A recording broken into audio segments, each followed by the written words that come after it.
I did a thing, and I forgot to record the intro for this episode. So, it's going to be introless, but we are on episode 87, I believe. And in the last episode, the main thing we saw happen was the Scandinavian Union reuniting once again. If you guys are enjoying the series, make sure to like and subscribe. And let's go ahead and get into this episode. And to start off this episode, we are going to be going down over to Angola. Now, I talked about this country in the last episode, I believe. These guys now have a military dictator that is ruling their country. And he wants to expand their borders. In the last episode, they invaded the country that was right here. And now they're looking to move down south. Angola is going to raise the biggest army they've ever raised before and begin to send troops into Namibia. They focus in on their capital area as well as they can, but Namibia isn't a weak country, so they will be able to hold off from them completely capturing their capital city. Angola is going to be sending a lot of troops down into this area, though.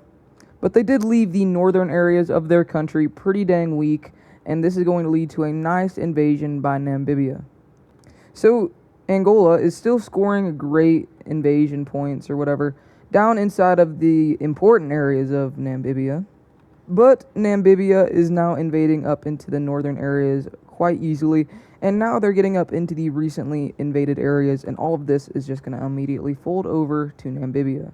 So really, who is winning this war? I definitely think Angola has lost more land. They're going to try and invade into more of this area, but they're just getting stopped more and more by Namibia. They are a lot stronger than Angola thought. So what is Angola going to do? Well, they call on Southern Africa, and the very next day we see a new front opening up inside of this war, cutting off the main important capital area from the rest of the country. South Africa is way stronger than Angola, and they're going to be absolutely dominating inside of this. Namibia was fairly strong. Angola was stronger. They just forgot to fortify this northern area. Angola didn't really take Namibia seriously, but really South Africa takes every single one of their invasions seriously. Hence why they are doing so well invading this country, creating a spearhead to go and try and cut off this country about all the way up there. So that way they can easily take both of these sides. Because of this, we see Angola focus in on the capital area more and more until it finally falls over to them. And with this, they set up a solitated front line, a defensive front line against Namibia, while they send a majority of their troops up over here to retake most of this land. They aren't able to retake this area yet, though, but that's okay, as they just send their troops down into retaking all of this land. South Africa is going to continue to win victories over inside of this area, and the Golden Country is also going to start invading. These guys, they're pretty much the successors of the great empire that this black team used to own. I think it was like the African, I don't remember what it was called. But these guys, they claim the name of the country, and they're pretty much the same country. But these guys are the rightful rulers, and they want to get sea access once again. They haven't really had an opportunity because this country is strong, and it kind of dictates whatever happens down in this area. But now, these guys are moving down into Namibia, just like these two.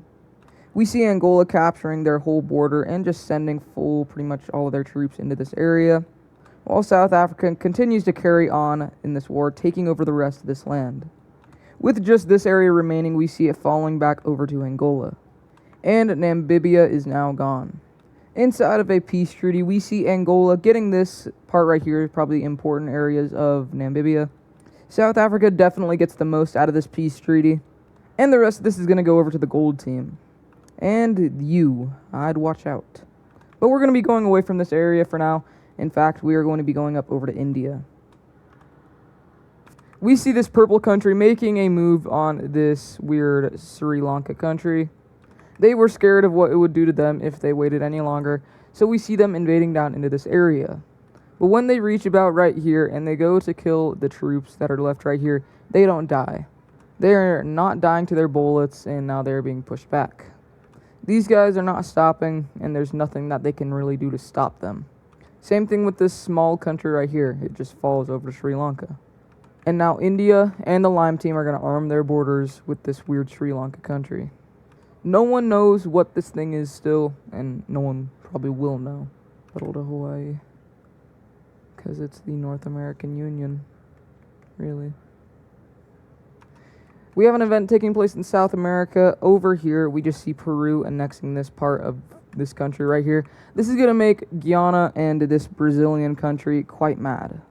Well, I guess it's like Suriname, I think. But these two are not going to be happy that this country invaded into a country that they invaded a long time ago and pretty much puppeted. South American tensions are rising. More land is now rising.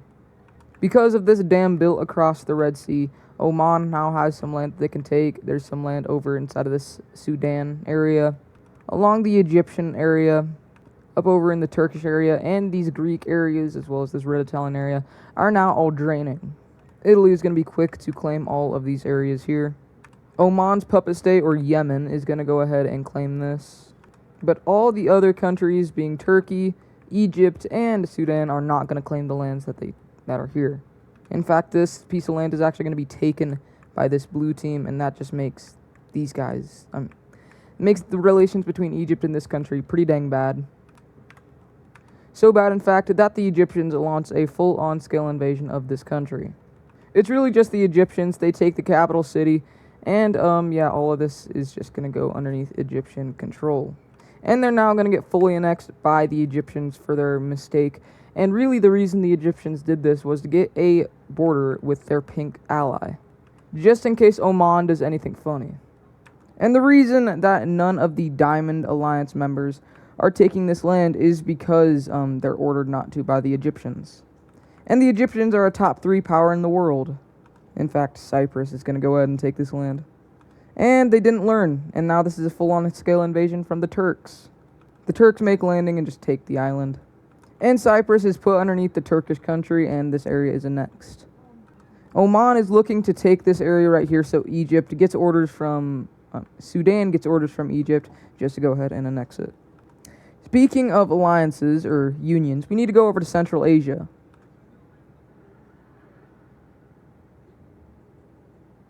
Okay. What I'm getting at is the return of the Central Asian Union. This is a union between this red team, the green one, and this purple one down here, as well as Tibet. They're going to put their capital city right in this capital right there. And if you remember this country, you're a go of the series because now it's back. Now you might be wondering, why is this country back after so long of it being gone? I'm pretty sure it got extinct in World War II or World War III, and those wars ended around the 1900s. Well, countries inside of the Asian region are very scared of something. And that very something could have been what landed inside of the Atlantic Ocean. And it could be Sri Lanka or Germany. Something weird is happening with the world, and they just can't put their finger on it. They feel safer together than just being alone. This union is very popular with the countries around it. Like this country right here is also going to go ahead and join up with the union. And a lot of the Chinese countries are willing to join because of this recent thing expanding into China. But the main thing that the Central Asian Union wants is, well, not just the Central Asian anymore, I guess the Asian Union wants, the AU wants, is these two Bangladesh countries to join up so that way they can get Indian Ocean access. And actually this country right here is actually going to go ahead and join up with them freely. But the other one is not going to do it because of their history with the other Bangladesh country. This one did break away from this one. And yes, I did change the colors of the purple countries around the Asian Union. But now the Asian Union is back. That's not going to be the only union happening in this episode, because now we need to go back over to South America. Because we see the Brazilian Union breaking out. Like the Asian Union, this one is scared of the recent stuff that landed inside of the Atlantic Ocean, and all of the countries just becoming berserk, and the recent quotes about the soldiers not dying inside of inside of Sri Lanka. So a lot of the world is coming together in circumstances that normally without these events would not happen. And in South America, unionizing is very popular, but there's one problem. These two pretty much have bad relations with the rest of the continent. But now with Brazil being a thing, could this change? Tune into the next episode to find out. Now we need to go over to the alliance layer because we have a new alliance breaking out. This new alliance is going to be established by the Scandinavian Union, yet another union. And this alliance is going to be the Octagonal Alliance. This isn't an alliance for expansion, it is an alliance for safety. Anyone in the world can join it, and the reason they made this was because they're scared. Fear is growing among the world, as you can tell, a lot right now. And the Scandinavian Union does not want the world to end, at least that's what some of their quotes and philosophers are saying. And immediately this is going to take effect, having a lot of the old Scandinavian Union countries joining up with this alliance. This is just to make sure if anything were to break out in the world, countries would have each other's back. We need to be done with the constant fighting of the world. We need to be done with the radical expansionists. We need to come together and stand as one. But to do that, we all have to get along.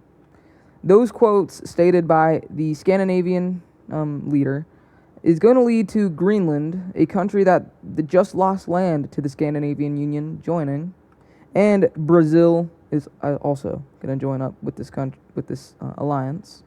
Other countries are still unsure, and we'll have to tune in for more. Tune in for more episodes to find out what happens. And that is actually going to do it for this episode. If you guys enjoyed it, make sure to like and subscribe. On the road to 3K, help out a ton if you help out to get there. Anyways, I will see you guys in the next episode. Goodbye.